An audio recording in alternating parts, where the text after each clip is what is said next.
Hey guys, it's your favorite sisters with the Confessions of a Reluctant Caregiver podcast.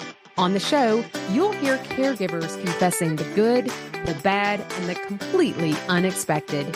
You're guaranteed to relate, be inspired, lead with helpful tips and resources, and of course, laugh. Now, let's get to today's confession. Good morning, Jay. Good morning, Natalie. How are you doing? I'm fine. How are you? Well, Do it. I feel no, I'm not feeling the singing. It might come right in between the middle. You just break out in song? I'm going to randomly break out in song. Our guest is really going to love that. She's like, what podcast is this again? Like, what did I sign up for? Why is Natalie singing? Here, I could like vocal warm up, like me. Can I make a request? Yes. So when you break out in song, I would like an ode to me, which is "Ain't no sunshine when you're gone." So if you could practice that, yeah. So ain't no sunshine when she's gone. Dun dun dun. So this is okay. Jay, stop. Okay, we're sorry. done. Okay, guys, we're sorry. Okay, we have an amazing guest today. Amazing guest, and when I met Heidi over the phone, she told me a little bit about her story, Jay, and it is unbelievable. I'll just leave it at that. Unbelievable. And I am so excited for her to confess because this is so good. So Jay, please tell us more about our guest, Heidi McCann. No problem. So I will say Natalie has a little more insight than me. She got the inside story. So I am really looking forward to this. Today we welcome Heidi McCann. So when her longtime boyfriend Curtis was diagnosed with ALS, Lou Gehrig's disease, Heidi left her job to care for him. She was 23 and he was 25. They spent a year learning to live while preparing to die. And Heidi, that is such an insightful statement for me. When I read it in your bio, I thought, that's really something. It's something to really think about. You married 22 days before his death. At that time, Curtis was 26 and Heidi was 24.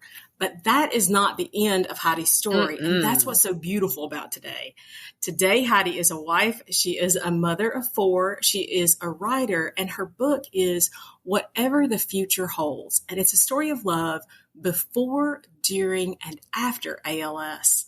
Heidi, we are so happy to have you here with us today. Thank you. I am so happy to be here. Oh, I'm going to tell you, I have been so excited about this recording. I mean, I don't like to play favorites because everybody's my favorite, but this was such a unique story. I know our listeners are like, Natalie, get on with it. So I'm like, oh my gosh.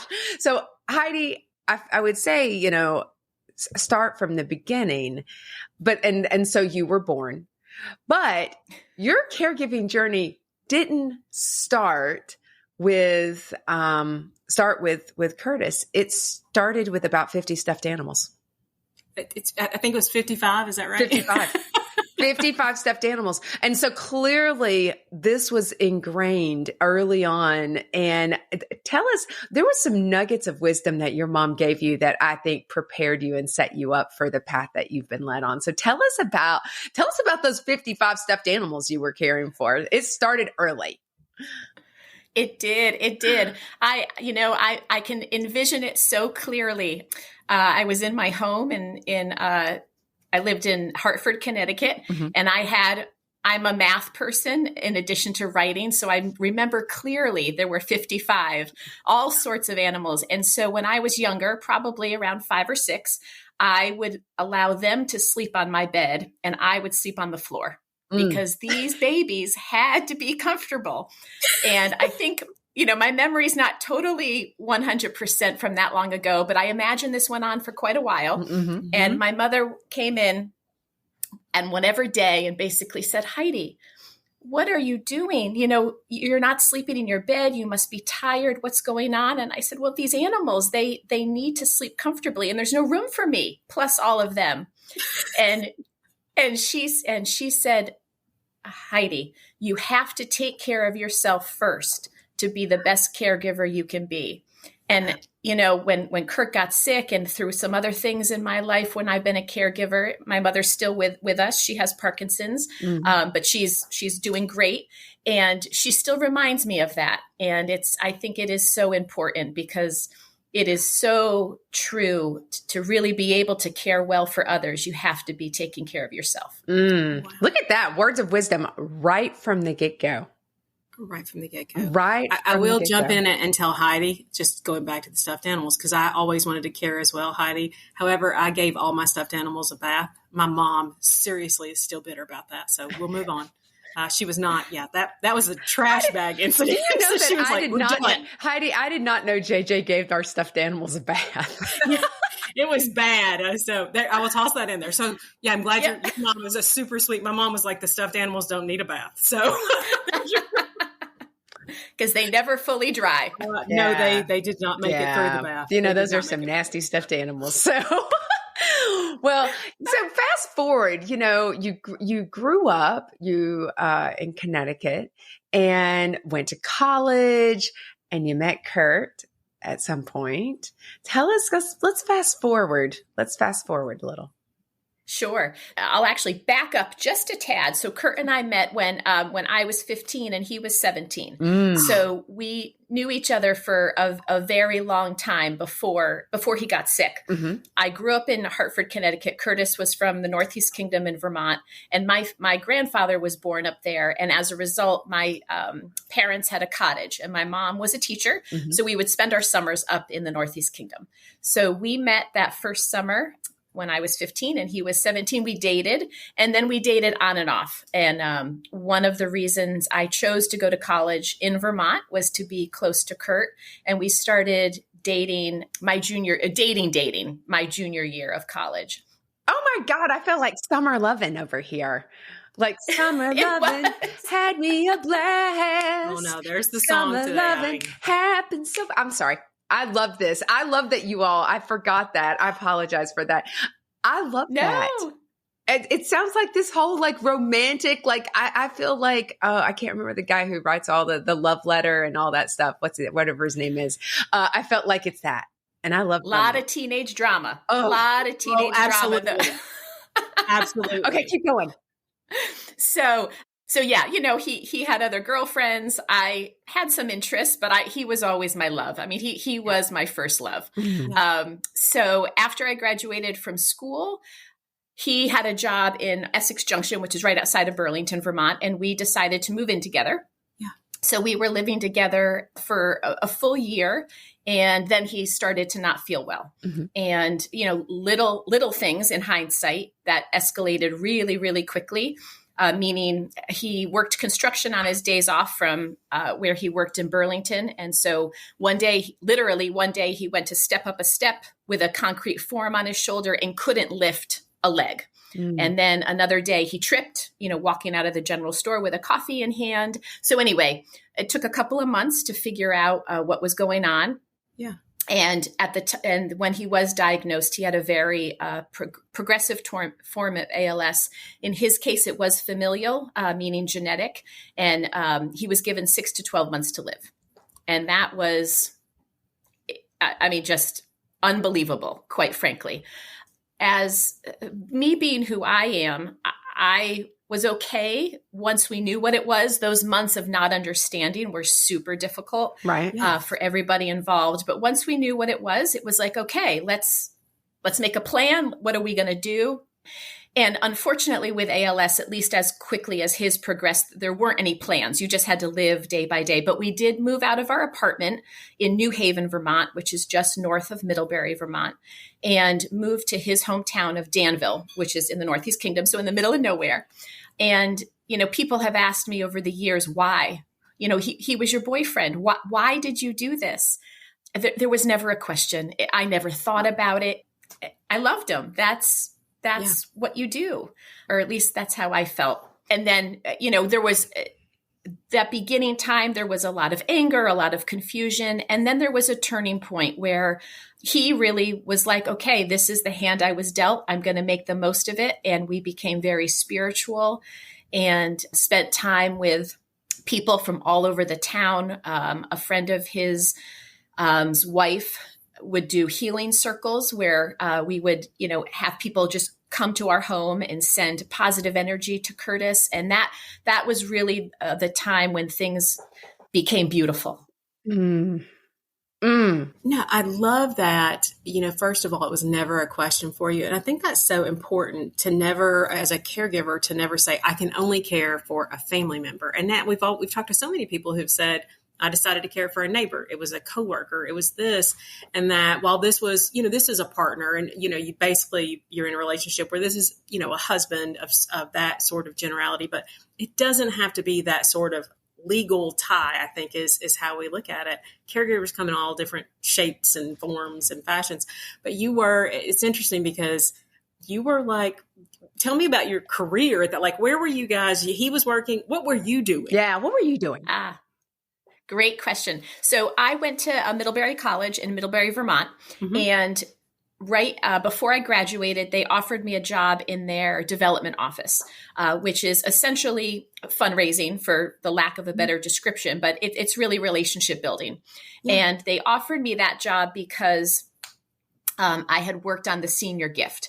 And the reason I worked on the senior gift was because we wanted to have it be in honor and memory of a classmate we had lost our junior year. And that meant a lot to me. So that's what I did. I also played tennis and squash at Middlebury when I was in college, and the tennis team needed an assistant coach. So I was doing development work and also coaching. Interestingly enough, after 9 months of development work, I decided this is not for me. Being in the office is not for me. And so I was coaching tennis and teaching tennis full time when Kurt got sick. Wow. I brought the boys down to Nashville, Tennessee that fall when Kurt started to not feel well to compete. And it was a really exciting time. Yeah. And again, though, in hindsight, I'm like, wow, that was a lot to give up. But in the moment, I just did it. So it never occurred to you, maybe this is his family's responsibility. Maybe this is, because you did move back to where he lived, so that's helpful. But nobody, you're not married. In society's eyes, they're like, oh, well, we'd get it if he left. Yeah, you liked him, but you're not married. So, you know what I mean? I do know what you mean. Yes. And so his town is very small. His parents lived there. Two of his older brothers lived there. He was the middle of 5 boys. And so, yes, it's such a good question. So we ended up moving into his aunt and uncle's home that he had actually built with the company that he worked for on his days off from his other job. And it was right actually in the middle of in proximity. It was right by his brothers, right by his parents, a 2-minute drive, 1-minute drive. And in that moment, yes, there were times that I would say, what is going on? Why am I doing this? Especially when things got really tough, physically. Right. And his family was very much present. They were there. Mm-hmm. The ins and outs of caring for him, they were not part of that. Mm-hmm. In the moment, I thought a lot about, in this case, it was a familial disease. ALS had inflicted his ancestors back to the 1800s, according to their records. Wow. They did not know that it was ALS. They weren't fully aware of it. It ended up, it's actually a fascinating story, although it's very tragic. When Kurt was officially diagnosed at Mass General in Boston, which is where we went to be treated, they actually had historical documents from his family dating back to the 1800s. And when Curtis's grandmother got the disease, so this was his mom's mom, mm-hmm. her mother, who had researched and had this knowledge of a disease, a paralyzing disease, which is what they called it back then, that had inflicted ancestors before. She basically, took Kurt's mom and her siblings aside and said, don't have children. Your mother is dying from something that so many other ancestors have. But again, there was no tag on it. Nobody understood it exactly. And so when Kurt did get sick, I always thought of it in the sense of, this is too much. It's too much for his family to physically see day in and day out, or moment by moment, because they could have it themselves. And I think that adds a layer that even though I was 23 and probably didn't think all of that through, I felt it. And there were certainly some tense moments over that year. There's no doubt about it. I have remained very close with his family, and that's very important to me. And they're very supportive of my current husband and my children, and that's really special to me. Oh, I love that. I that is so interesting. Jay, I know we need to take a break real quick. We'll be right back, and let's pick right back up when we get back. I don't know about you, but my inbox is always cluttered with useless emails. But there's one I always open, the Confessions of a Reluctant Caregiver newsletter. You may say, Natalie, what makes yours so special? Well, I'm biased, but don't just take my word for it. Here's what our subscribers say they love. First, it comes once per month, and you can read it in under 5 minutes. Next, you'll find amazing tips and resources to use in your everyday life. And who doesn't love a recommendation? These sisters do, which is why we share sister-approved products and discount links to save you time and money. And of course, you're first to know about the upcoming month's confessions. Just like our show, you're guaranteed to relate, be inspired, leave with helpful tips and resources, and of course, laugh. Go to our website, confessionsofareluctantcaregiver.com, to sign up for our newsletter today. Hey everybody, we are back here and we're talking with Heidi McCann and a diagnosis for a boyfriend that was diagnosed with MLS and ALS. I'm sorry, ALS and Lou Gehrig's. But we talked about the before and now we're in the during. Yeah. So that's kind of where we left off. It almost sounds a little bit like Sue Ryan, Jay, when she talks about radical acceptance. And a colleague of ours talks about having that acceptance. And that's what it sounds like you guys did. Because I'm not going to lie to you. If I'm 23 and I'm with my boyfriend, we're not married. Yes, we've known each other a long time. That puts a lot of pressure on a relationship. Do you ever have in your mind, do you ever go to those places you're like, what am I doing? Like, what if I want to go over here and hang out and hide for a while, or I'll just drive off and then just see what happens. You know what I mean? Like there are times that I wanted to do that. When I was in New York, I'd just wander around the streets in my little hood in my 2-block radius, because Jason would follow me to make sure I didn't get killed. And I'd just be like, I'm just going to go and just pretend for a while in a couple of block circles. 100%. So there's one moment that sticks out for me. And again, so many of these memories, although this was almost 25 years ago, so many of these memories are so fresh because it did take me so long to write the book. So I have relived it over and over again. But so with Kurt in our situation, again, when we kind of came, both of us, to that acceptance and we became very spiritual, along with that came this optimism, this feeling of, number one, we can beat this. So we did do a ton of alternative therapies and spiritual things where, and he was on a clinical trial through Mass General. So there was always that little bit of hope. And he had it probably more than I did, in all honesty, but I went with him because you have to, because the minute you start to go down that rabbit hole of this is a terminal illness, I've been given 6 to 12 months to live, life was pretty miserable. So we lived as though we could beat it. There was one day, I mean, there were a lot of these moments, but one that really sticks out to me, I had just wheeled him down probably about, I don't know, maybe a quarter of a mile, half a mile to the local restaurant where we love to go. The owner there built a ramp for him so we could go up. And which was, I mean, this town was, Danville, Vermont is an amazing place. We love you, Danville. So much part of our story. Oh, love it. And so anyway, we went down to the Danville Inn, had a tough breakfast because physically Curtis was really struggling.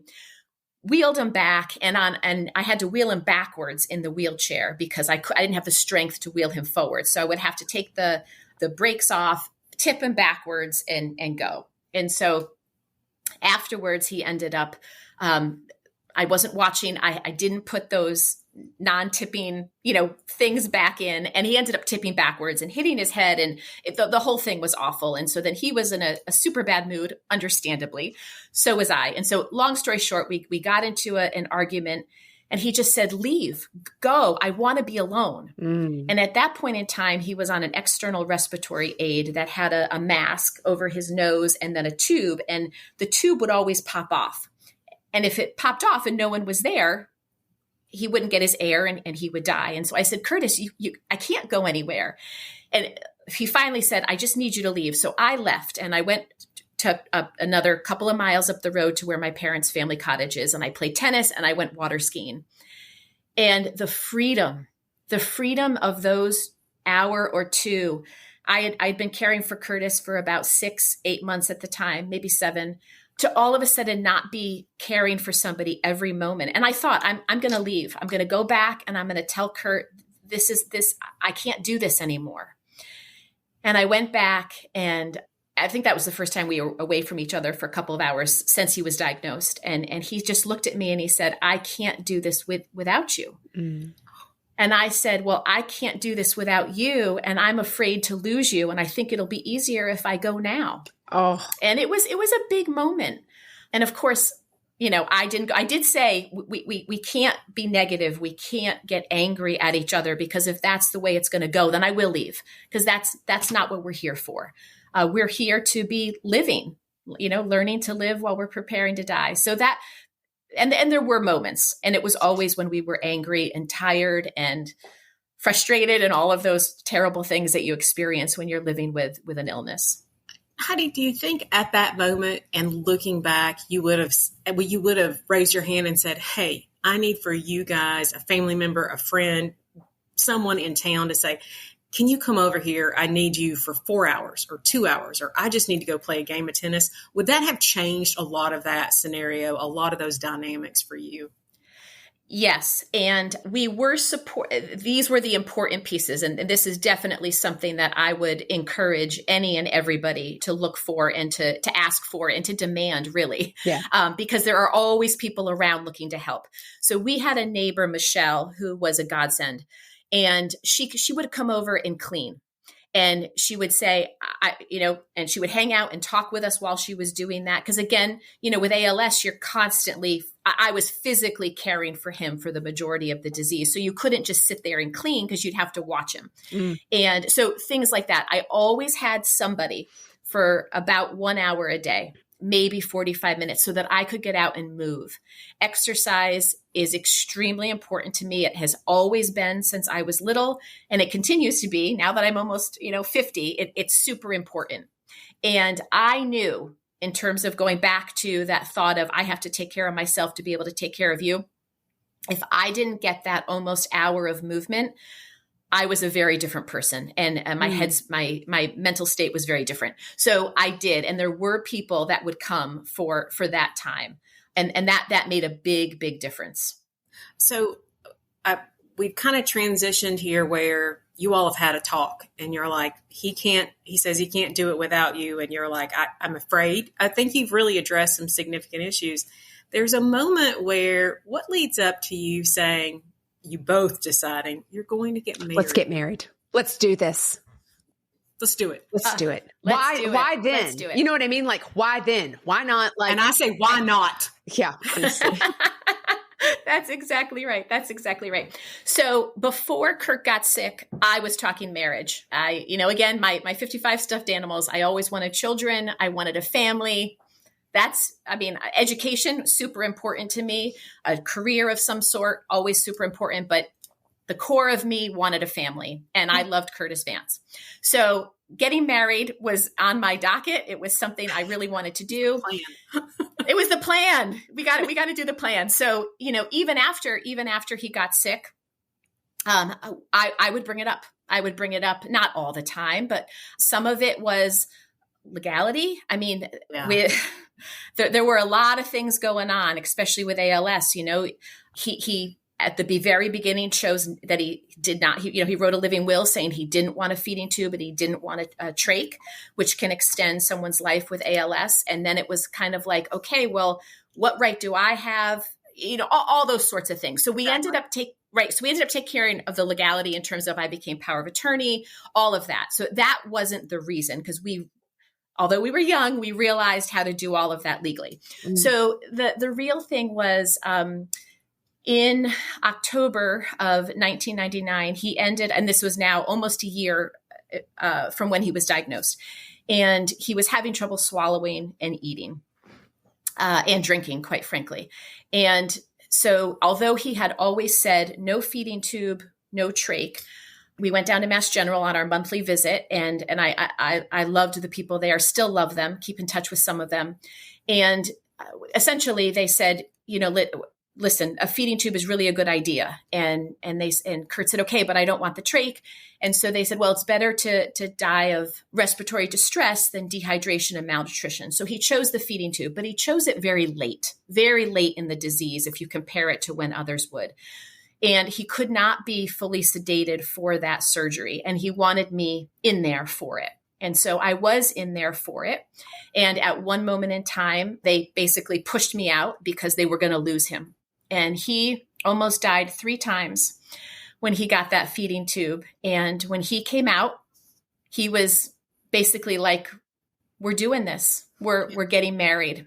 And it was very much a spiritual moment. It was, we have to declare, we were not very religious people, but we were very spiritual. And it was like, we just have to do this. We have to do this for us. We want to be united in eternity. And that was it. Yeah. Wow. So you get married, and then what happens? Because I know the after of this, and I know you touch on this in your book, that's a big part of your story, Heidi. And that's what I love, because we want to get through this part, but I want to talk about after, because your life, like what I said in the intro, your life did not stop. You have grown and you have continued. So tell me about that. Yeah, sure. So yes, so we got married, and I believe very strongly that one can have a play in their end. And I do think that being married was very important to Curtis, and he died 22 days later. He never did get that trach because he didn't want it. He died in our home that we were living in, which was super important. And so the year after Kurt was gone was extremely difficult for me, much more difficult than the year that he was sick, 100%. I learned a ton about grief. I learned a ton about just being able to deal with those feelings of thinking you're going to be alone and missing that person that is the one person that you're with all the time and you tell everything to, all that sort of thing. Right. And so I believe very strongly in that Curtis was with me. He's still with me. He guides me. We talk to one another much more back then than now, but he's still right here. And so I do believe strongly that he helped bring Paul into my life. After Kurt died, I never even considered dating or anything for, I don't know, probably about a year. Curtis and I did start a nonprofit foundation, which is no longer a 501c3. I have let that slip by. But for that first year and a half after Kurt died, that was huge. It kept me going. It got me up. It was very important to Kurt for us to raise money for this disease and for caring for people with this disease, primarily because of our experience, but also because he knew there was a very good chance other people in his family would live through this. So that kept me going. And I did meet a couple of people through doing events all around the country, which is what I was doing for the foundation, reconnecting with high school and college friends who were living very different lives than I was at the time. But they were very accepting and met me where I was and supported me. And so I did meet a couple of people, and then and never thought much of anything. I figured I would, if I ever have another relationship, it'll be with somebody older, probably divorced, something like that, or widowed. You decided what it was going to be. I got you, Heidi. Yeah, I did. You laid out the plan, but that wasn't the plan. I got you. It was not. It was not. I ended up meeting somebody 2 years younger. than myself. And in his case, his mom at the time was battling cancer, and so we kind of met on that level. And it's a wonderful story. My uncle worked for a company that was having a happy hour for somebody's birthday. It was actually my now husband's birthday, and he said, "You need to come. I have 4 eligible bachelors." And I thought, "Oh, Uncle Paul, no, I am nowhere ready for this." And he said, "You're coming." And so my mother said, "What's the worst that can happen?" Another great piece of advice from a mom. What's the worst that can happen? You need to go. And so anyway, I met all the bachelors, met Paul last, and I was kind of tired. It was later on in the evening. He was late to his own party, which is very, very typical Paul. And he basically, he says, "So what's your story? What's going on?" And I said, "I'm a 25-year-old widow." And he said, "Tell me about it." And that was how we met. Wow. How long have you been married, Heidi? 20 years. We celebrated 20 years in November. Wow. All right, Natalie, we're going to need to take a break because we are in the after stage, and that's what we're talking about. Oh, yeah. Yes, let's take a break. If you like confessions, we have another podcast we'd love to recommend, the Happy Healthy Caregiver podcast with Elizabeth Miller. As a fellow Whole Care Network podcaster, we love how Elizabeth chats it up with family caregivers and dives into their caregiving and self-care strategies. Just like us, Elizabeth believes that family caregivers are the experts in caregiving. Beyond the informative conversations, Elizabeth reveals the tried and true resources and practical self-care tips that empower caregivers to prioritize their health and happiness. You can find the Happy Healthy Caregiver podcast wherever you download your favorite podcast or go to the website at happyhealthycaregiver.com. All right, everybody. We are back here with Confessions. We're here with Heidi McCann. We've gotten through the before, we're in the during, and now we're in the after, the stages after ALS. And Heidi has met someone, and her introduction was, "I'm a 25-year-old widow." And he said, "Tell me about it." And that's an opening. Isn't that interesting? Because most people will be like, "All right, well, I'm going to just go over here to the other side of the bar." That's really nice meeting Moving you. on. Hey, stay away from that lady. We're not sure what happened with her. So Heidi, how did, you tell the story, and you guys have been married 20 years now. And I feel like this story is really woven in your relationship. And you've written the book, you have children, you have 4 kids and 2 dogs. Yes. I mean, you got what you wanted there. It got to the point. Like lots of kids.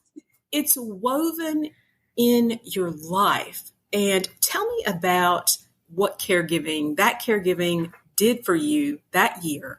But then you mentioned your mom has Parkinson's, of course. Tell me, there's so much to tell me about the after, but tell me how this is woven into these past 22 years. Oh, yes. So I think that certainly the entire experience of caring for Curtis, living through a terminal illness, learning to live while preparing to die, because I really was preparing to die myself because Curtis and I were so in it together. So when I woke up the day after he died and realized I was still alive, which was a really, it was a poignant moment. And I said, I am going to live life for both of us. And that's what I do. I mean, Curtis is inside my soul. I don't know any other way. This is when I'll cry because I feel him all the time. And I knew that if I were to move on with my life, I would do it for myself. Right. And I would do it in honor of Curtis, in honor of a life that he couldn't live.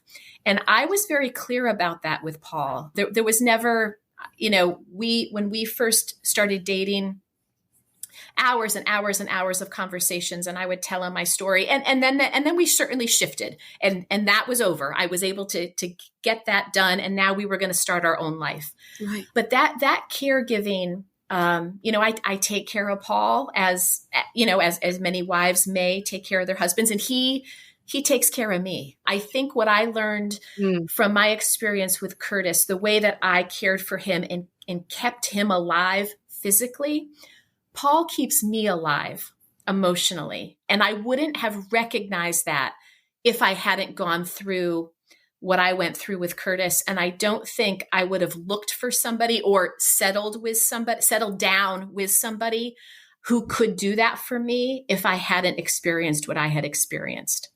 Wow. And Paul is an amazing soul. I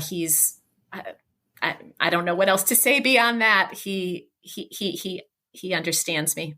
What a thought. I'm sitting here actually thinking about my own husband. Natalie, don't tell him that I'm thinking positive thoughts about him. I know, but right? To say that there are people that keep you alive physically, but people that keep you alive emotionally, that really support you in that manner, Heidi, that is your partner. Like, that is who you all have your strengths. So that is really touching. That I love that Curtis is with you. And I think about that with Dad, Natalie, because, you say, and it's, while it's a parent figure, I always know, people might think I'm crazy. I had a diving experience, for example. I had an issue with being out too far in the water and running low on air.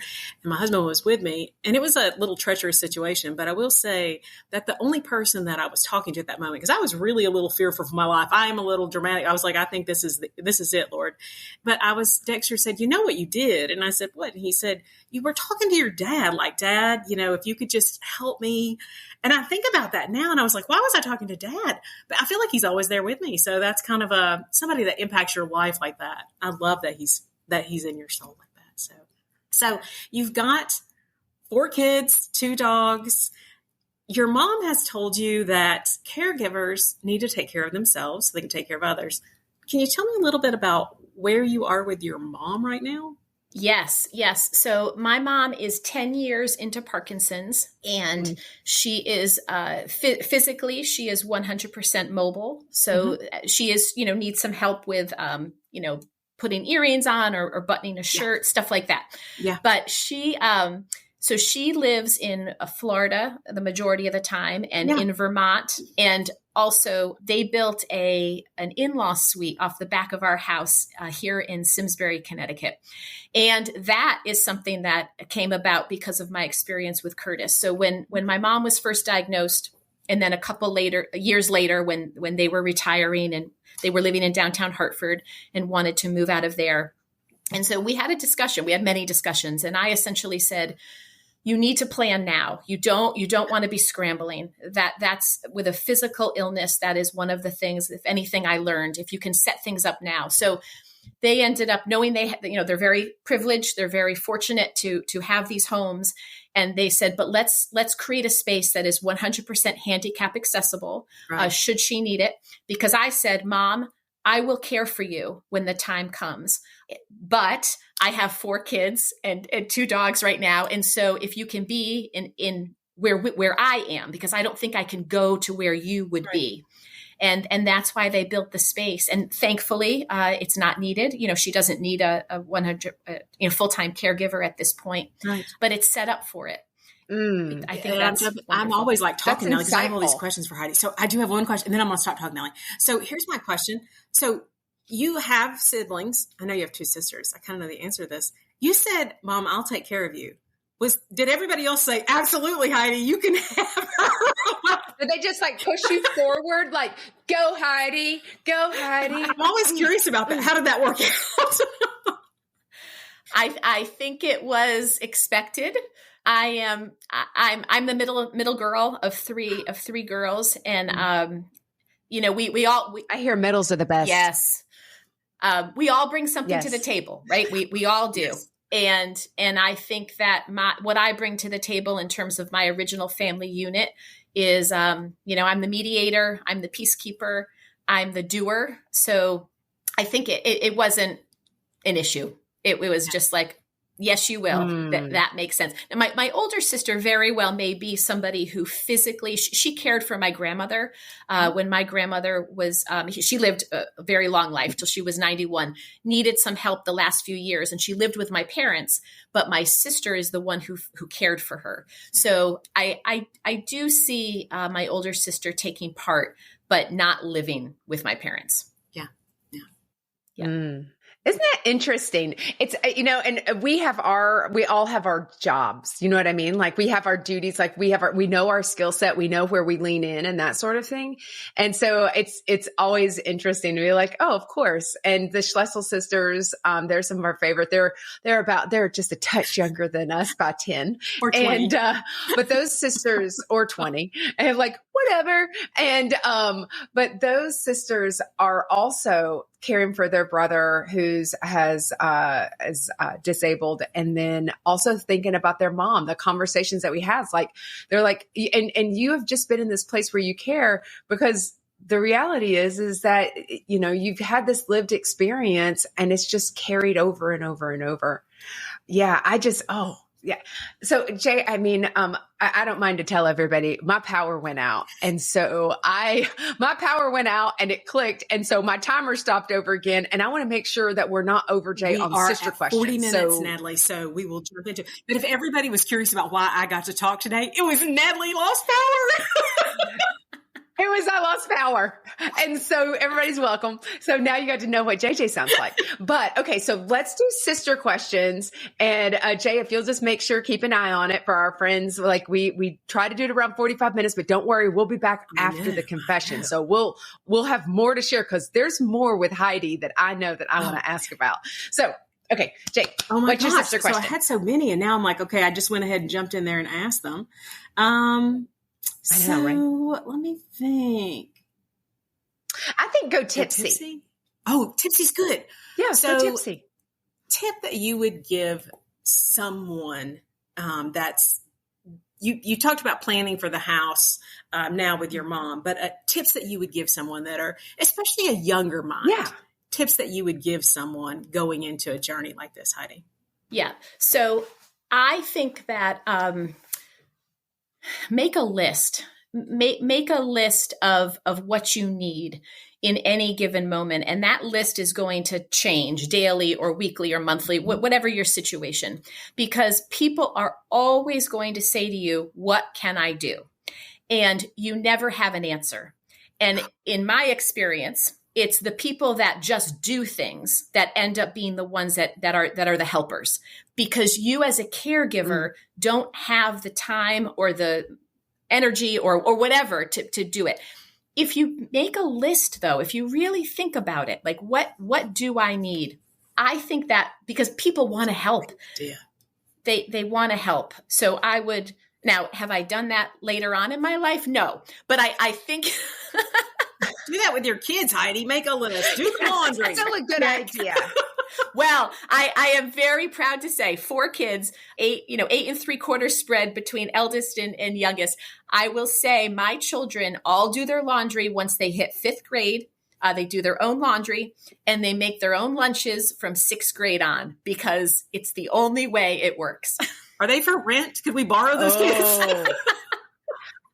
I think those kids need to be my caregiver because Jason and I don't have kids. So we'll adopt them as well. They can be our kids. We'll take them. I take a lot of people's kids though. I got to hedge my bets. Not sure about my nephews and nieces. If I need them, I'm going to need them to step up for Aunt Natty. Okay, Natalie, hit it.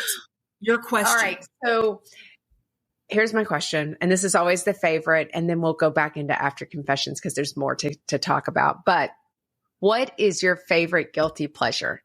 The one thing that you do just for yourself. Oh, I love that question. And it's so boring. So I wish it were better. But I mean, honestly, the number one thing is, for me, it's exercise, and ideally being outside for that exercise. I am a little bit of a gym rat. I love kickboxing. It's my favorite class. But I love to be outside. So, when Kurt was sick, we did get a puppy, and we had Woo Woo with us. And so during that time that I would get out once a day, it was always with Woo Woo, and we'd go into the woods. And that is a guilty pleasure of mine. I absolutely love it. I also love chocolate. So I do not drink coffee. I love the smell of it. Don't like the taste. I'm a tea drinker, but I get my caffeine from chocolate because I eat enough of it. I'm telling you. I think out of everybody, Nat, chocolate may be the highlight. Hershey's, who else? Ghirardelli, who else gets Everybody loves it. I don't know. Yeah. Lindt. If Lent would like to sponsor us, you can, because I love your 90% there you go, dark Heidi. chocolate. I mean, if we get I don't eat milk chocolate. chocolate I like sponsorship dark chocolate. from Heidi's podcast, for life, Heidi, you're sponsored. Done. We will get your chocolate. Done. Awesome. Done. Thanks so much for being with us. This has been fantastic. And guys, stick around. We're going to do after the confession where Heidi is going to chat a little bit longer. There's more questions. There's more stuff to be told because Heidi has a daughter. And a daughter who she supports through long COVID. And there's your teaser.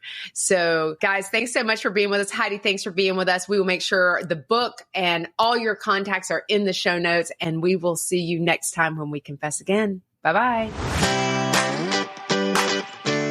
Well, friends, that's a wrap on this week's confession. Again, thank you so much for listening. But before you go, please take a moment to leave us a review and tell your friends about the Confessions podcast. Don't forget to visit our website to sign up for our newsletter. You'll also find the video recording of all of our episodes on the Confessions website and our YouTube channel. Don't worry, all the details are included in the show notes below. We'll see you next Tuesday when we come together to confess again. Till then, take care of you.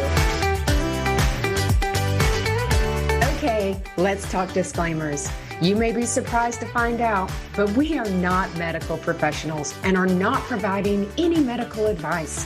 If you have any medical questions, we recommend that you talk with a medical professional of your choice.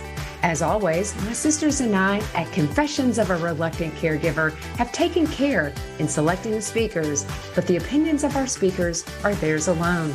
The views and opinions stated in this podcast are solely those of the contributors and not necessarily those of our distributors or hosting company. This podcast is copyrighted and no part can be reproduced without the express written consent of the Sisterhood of Care, LLC. Thank you for listening to the Confessions of a Reluctant Caregiver podcast.